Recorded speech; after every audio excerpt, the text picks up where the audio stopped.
This is a ranking of the 7 greatest megaliths ever built, and by the time we reach the top, you will understand why Baalbek, the site most people believe is the ultimate stone-moving achievement of the ancient world, sits only in the middle of this list. Here is what almost every megalith video gets wrong. The weight of a stone tells you very little about how hard it is to explain. Some of the heaviest blocks on Earth were never even moved. Some of the most impossible ones weigh a fraction of what Baalbeks do. So we are not ranking these by size alone. We are ranking them by how far each one pushes the limit of what we can actually explain. From stones dragged across a country, to blocks fitted with impossible precision, to a place so old it rewrote the story of civilization itself. These are the 7 levels of ancient megaliths. Level 1 is where most people's knowledge begins, and it's already staggering. Stonehenge in southern England was raised more than 4,500 years ago. The largest standing stones, the sarcens, weigh over 40 tons each, and they were hauled roughly 18 miles across the countryside. But that isn't the real puzzle. The puzzle is the smaller blue stones, the ones weighing just a few tons apiece, because those were dragged from the Preseli Hills in Wales, around 130 miles away. Think about that for a second. A society with no wheels, no iron, and no draft animals strong enough for the job moved multi-ton stones the length of a modern marathon, more than 5 times over. And we still argue about exactly how they pulled it off. Level 2 takes us to Egypt, and to the structure everyone pictures when they hear the word ancient, the Great Pyramid of Giza. But forget the outer blocks for a moment and look inside at the King's Chamber. Its ceiling is built from granite beams, some weighing as much as 80 tons each. That granite didn't come from Giza. It was quarried at Aswan, nearly 600 miles up the Nile, floated downriver on barges, and then lifted roughly 140 feet up into the heart of a man-made mountain. No cranes, no steel. 80 tons of granite raised the height of a 10-story building and set so precisely the joints have held for 4,500 years. Level 3 stays in Egypt, but it narrows down to a single, staggering object. In a quarry at Aswan lies an obelisk that was never finished. If it had been completed and raised, it would have stood around 137 feet tall and weighed close to 1,100 tons, the largest obelisk the world had ever seen. But as the workers cut it loose from the bedrock, a crack appeared, and the whole project was abandoned right where it lay, more than 3,000 years ago. It's still there today, and it tells us 2 things at once. The sheer ambition of Egyptian engineering and its ceiling. Because we know they did raise finished obelisks weighing 400 tons and more, standing them perfectly upright, and to this day nobody can fully explain how. Which brings us to level 4 and to Baalbek.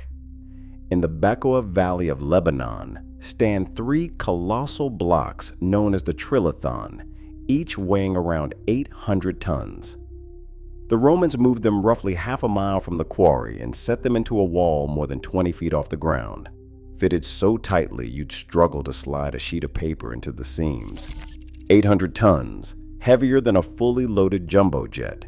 3 of them, lifted and placed by hand. And it gets stranger. Back in the quarry lie the blocks that never made the trip. The stone of the pregnant woman at around 1,000 tons. The stone of the south at over 1,200. And, uncovered only in 2014, the Forgotten Stone, weighing an estimated 1,650 tons. That is the single largest block ever carved by human hands. But here's what most videos won't tell you. Those giants were left in the quarry precisely because they were too big to move. Baalbek isn't proof of some lost technology.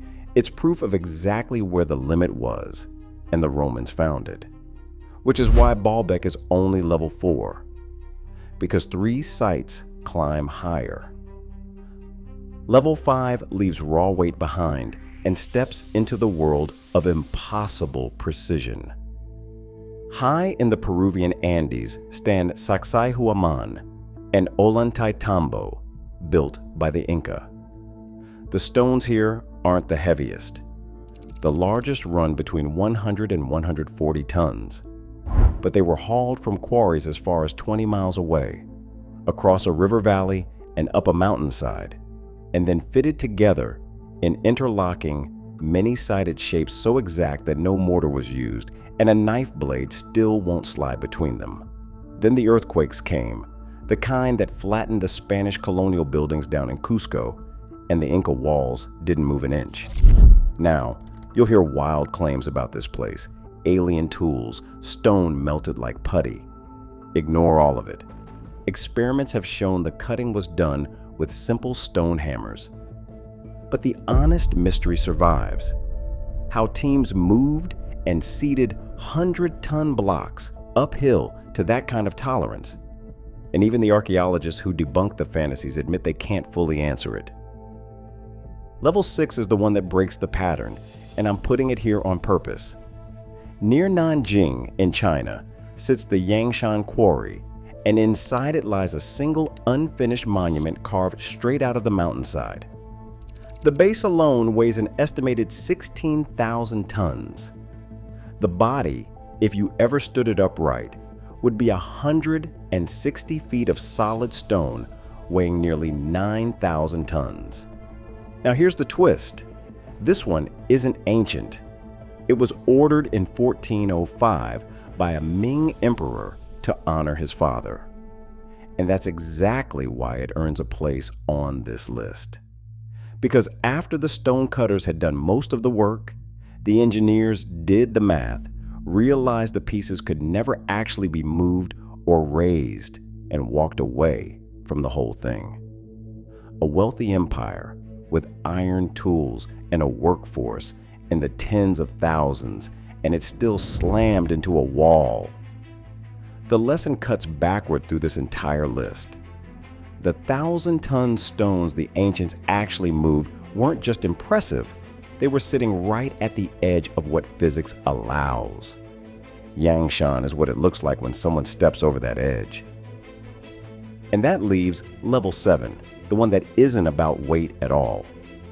In southeastern Turkey stands Göbekli Tepe, rings of T-shaped limestone pillars, the tallest around 18 feet high and weighing up to 50 tons, carved with foxes and vultures and scorpions.